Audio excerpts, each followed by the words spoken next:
Okay, this is our second lecture for this week. This time we're talking about politics as a social institution. Politics are the methods and tactics of managing a nation or state, as well as administering or controlling its internal or external affairs. Politics is basically how we deal with power, how we deal with authority. And even though our society is a democracy for the most part, it's important to note that politics are not unique to democracy. Kim Jong un's dictatorship in North Korea has its own politics, as did the kingdoms in the Middle Ages of Europe, as did the Soviet Union. Government, then, is the formal, organized agency that exercises power and control in modern society. And government especially does this through the creation and enforcement of laws. So the big difference between government and politics is that politics may shift very rapidly. Politics may include political parties, but government stays the same from leadership group to leadership group. But let's go back and define a few other things. Power is the ability to impose one's will on others, to make people do what you want them to do. Authority, then, is non coercive, legitimate exercises of power. So, authority is the ability to make people do what you want them to do, basically without getting in trouble for it. So, police in our society possess a great deal of authority.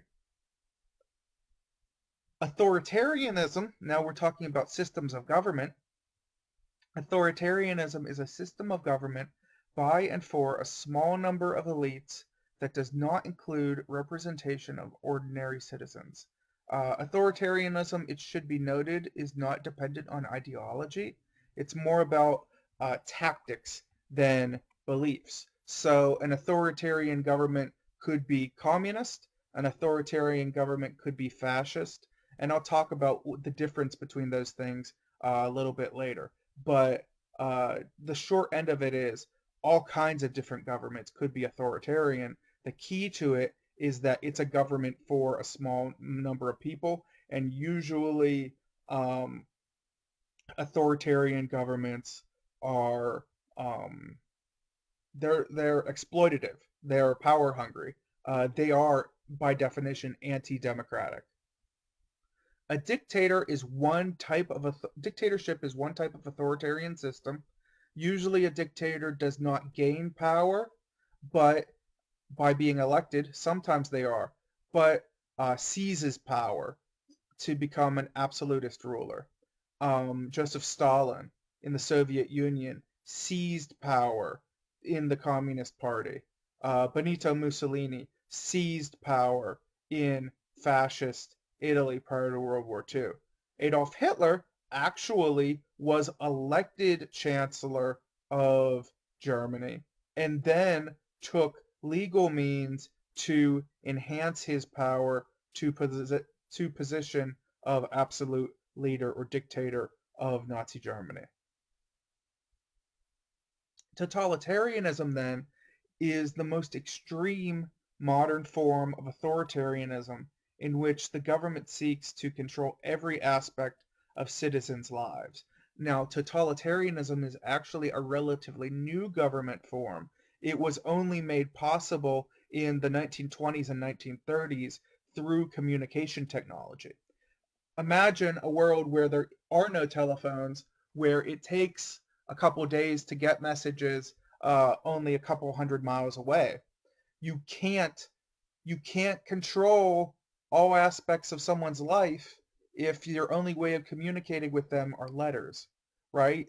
But in totalitarian regimes, you need to be able to have secret police.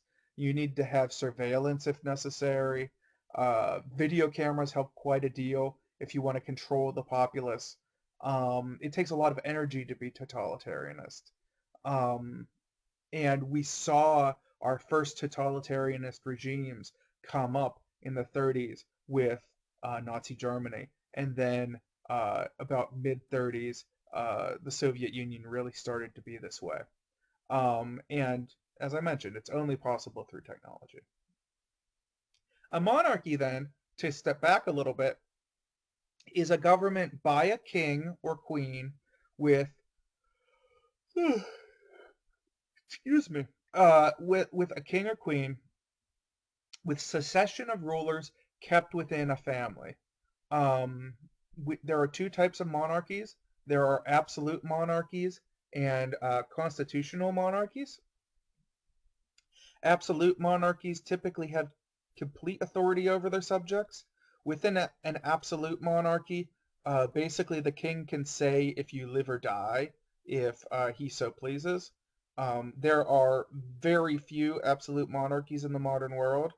Those monarchies that still exist tend to be constitutional monarchies. Um, Great Britain could be argued to be a constitutional monarchy. They're more of a democratic parliamentarian system.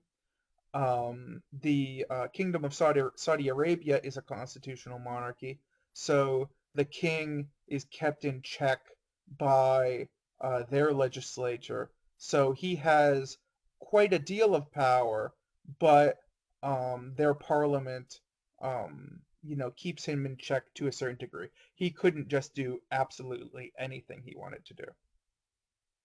Democracy is our political system in which all citizens have the right to participate.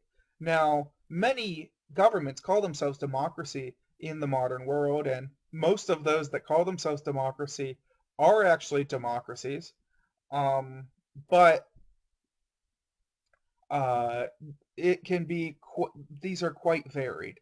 What democracy looks like in Japan is a little bit different than what it looks like in the United States, is different than what it looks like in Canada or Australia or Germany or France. There's quite a degree of variation here.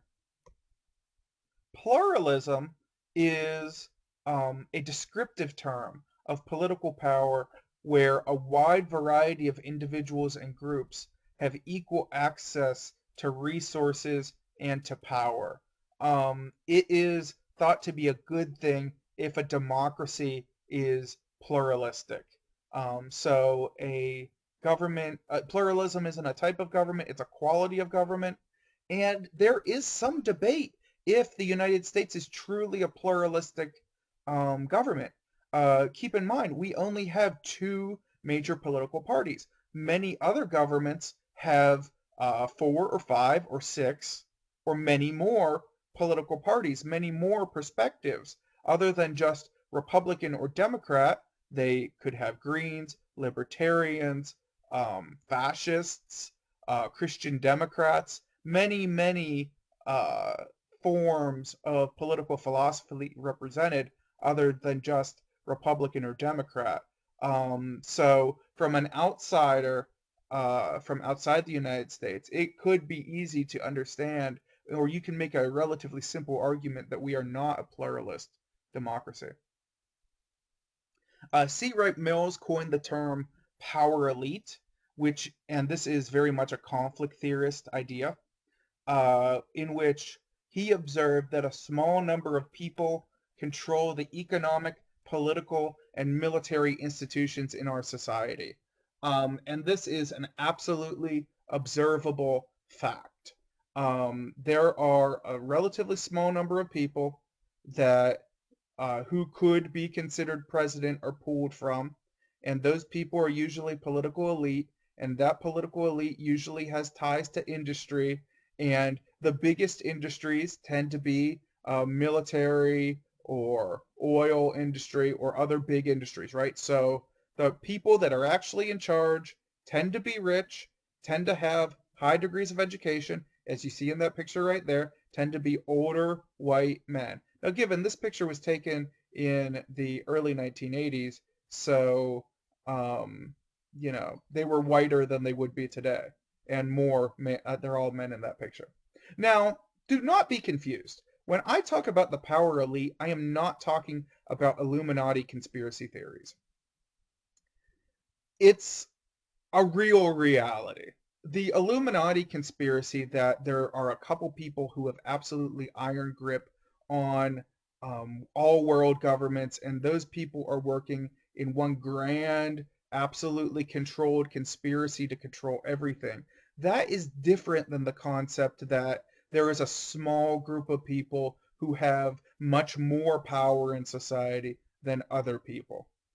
And Illuminati conspiracy theory stems from a lack of understanding of the intricacies of the power elite. They're talking about the same phenomena, but one is based off of scientific observation and has more nuance, and the other just has spun out of control over time.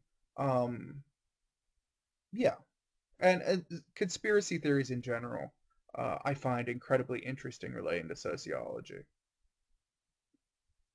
Many people worry about the influence of money in politics. In particular, when people are concerned with money in politics, they talk about special interest groups, which are organizations that raise and spend money to influence elected officials and or public opinion. Now, special interest groups can be relatively innocent. Nursing, so groups of nurses have special interest groups. Social workers have special interest groups. Electricians have special interest groups. Many labor unions can classify as being a special interest group. When it becomes of concern is when these groups have so much more money than individuals possibly could have, or that common people could join their group, such as the oil industry, such as big pharmaceuticals, right?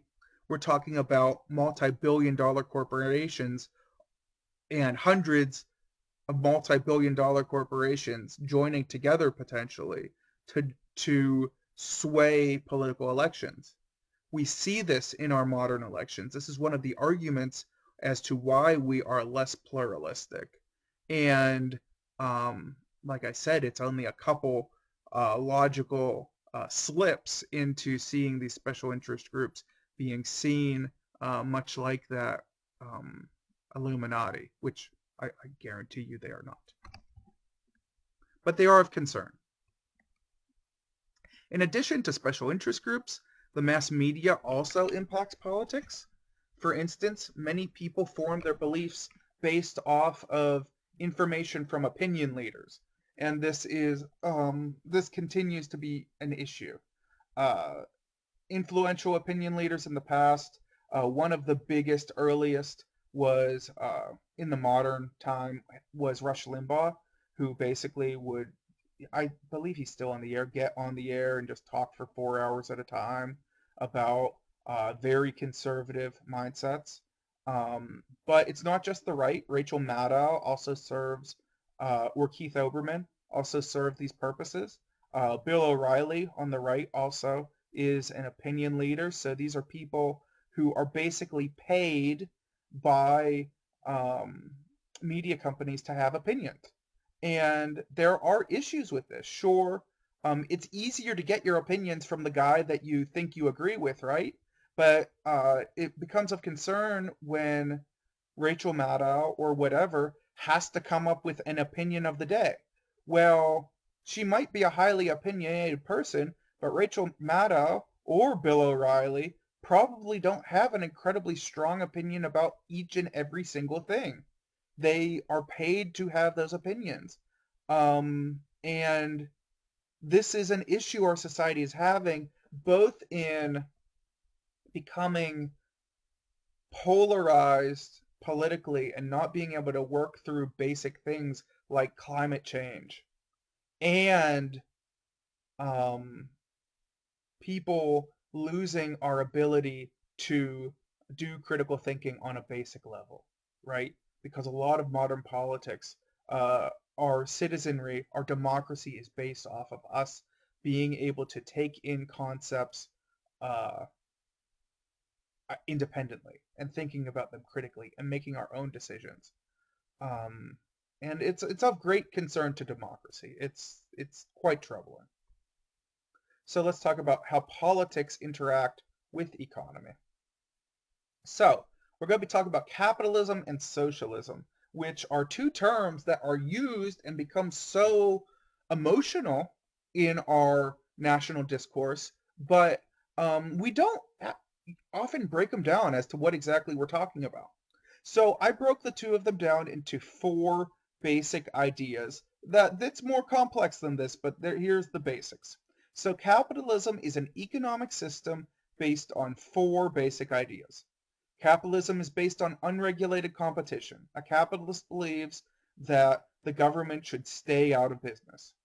Capitalist believes in the privatization of the means of production. So a owner should control and have full control over his property, be it his factory or farm or whatever.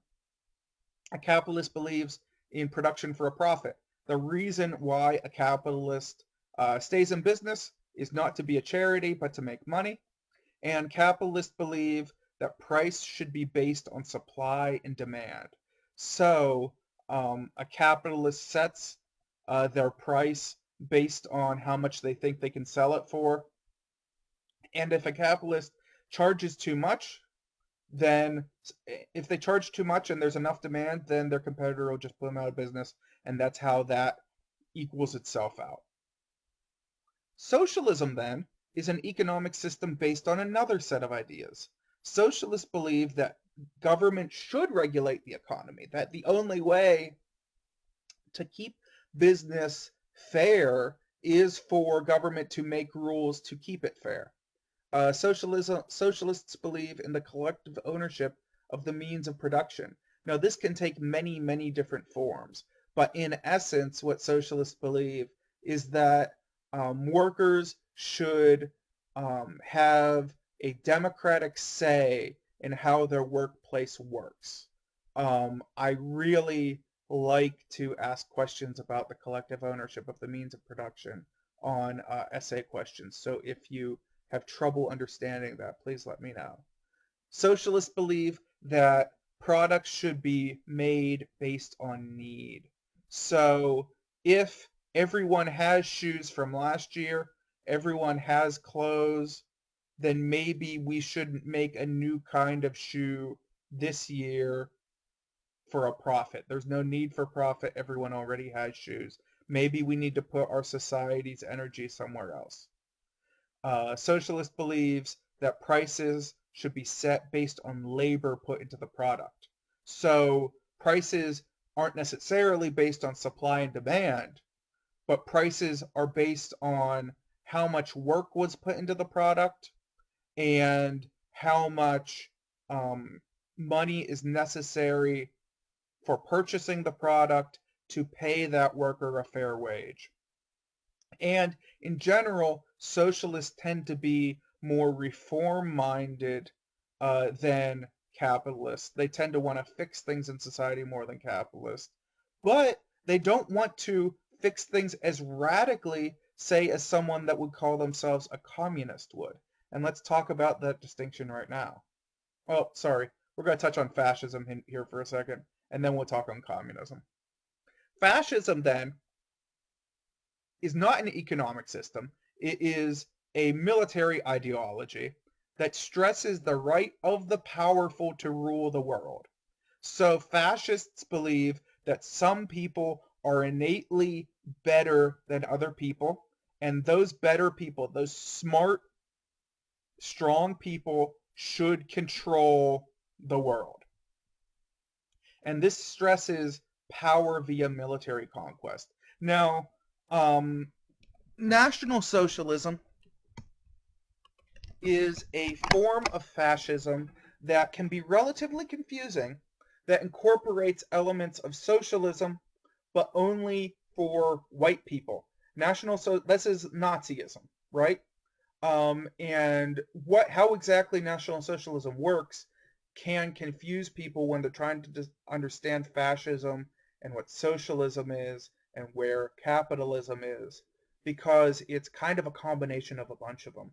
And bad arguments are often put together comparing socialists to Nazis, and that's not really accurate. A a Nazi form of government would um, basically give a lot of things out for free, but only to white people. So it did have elements of socialism in there, but loses all of the ideology involved in socialism, be it that everyone should have enough to eat, instead that everyone being just white people. It's a incredibly convoluted version of it. And it is probably more accurate to call National Socialism fascism than it is to call it's far more fascism than it is socialism.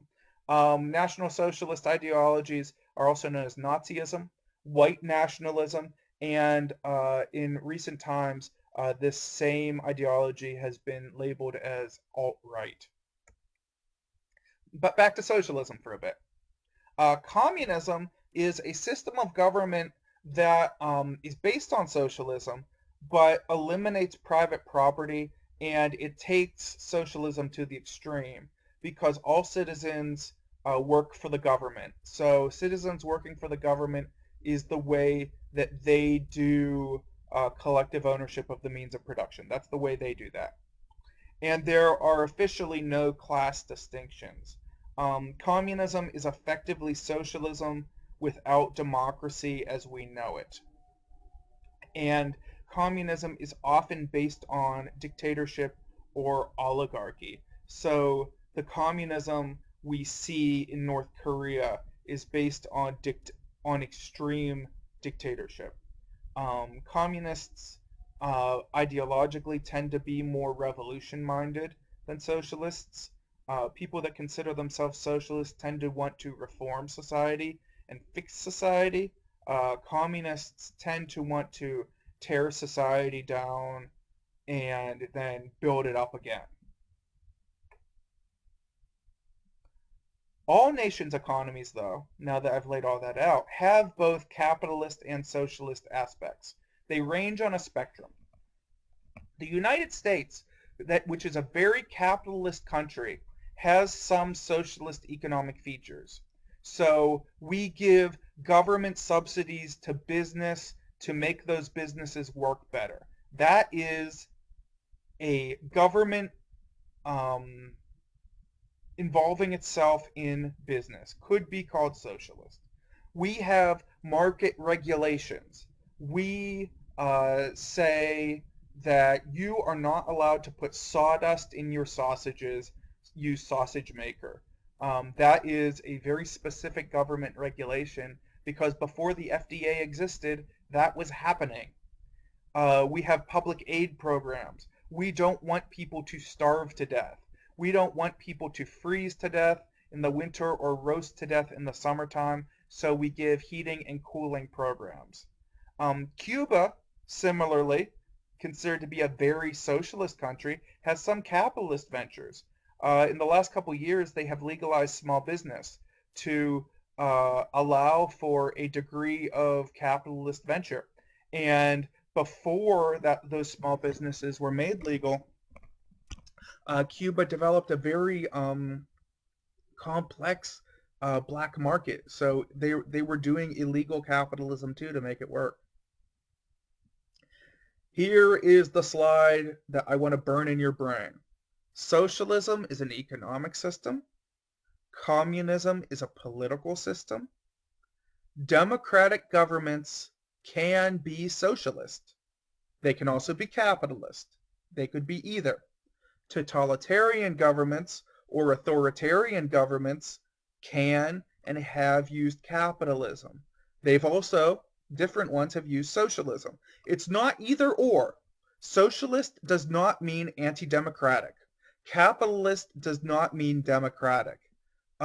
These are historic misconceptions that we've developed here in the United States, but it hasn't always been this way, and it doesn't always have to be this way. Now let's talk about globalization some. So globalization refers to the cultural and economic changes resulting from dramatically increased international trade and exchange in the late 20th century and early 21st centuries. Since World War II, our world has become increasingly more interconnected, and this took off in the 1980s and 90s, and it continues to expand even to today. And this has to do with largely to do with communication technology, but also to do with transportation technology. So it's very helpful to be able to do business with South Africa. But if I say I'm buying roses from South Africa and I don't have a jumbo jet to bring my roses to the United States, then they'll rot before they get here, right? So we need the transportation technology to be able to do that trade as well. If you look in your grocery store, a lot of that food that you are eating came from a very, very, very far way away. And if we had to use the same transportation we had in the beginning of the 20th century, there's no way that we could eat those things. Transnational corporations are another part of the global economy. We looked at these when we watched the corporation in our deviance unit. And they transcend national borders so that their products can be manufactured, distributed, and marketed from bases all over the world. We saw a lot of the issues with that in that documentary. Companies often search for the cheapest ways to produce goods. This is called outsourcing, or sometimes referred to as contracting out of a labor to a place where labor is cheaper.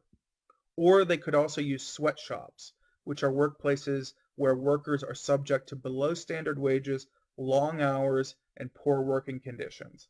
Um, Sweatshops do exist in the United States. They are illegal, but they still do exist. The most notable sweatshops occur in very, very large cities. So Los Angeles and New York, both um, sweatshops have been found in, and other cities as well, but they're more common in areas where there are many, many, many people, and wherever there are millions of people, some of those people will be desperate enough to work in a sweatshop. So, there is a short clip on wealth and inequality for you to watch in the discussion. It's only uh, under 15 minutes, I promise. And I have some discussion prompts attached to that. Namely, is capitalism broken? And if it is broken, how do we fix it? If it isn't broken, why isn't it broken? And you have a quiz coming up this week, and it is due Sunday as usual. So I look forward to our conversations as always. And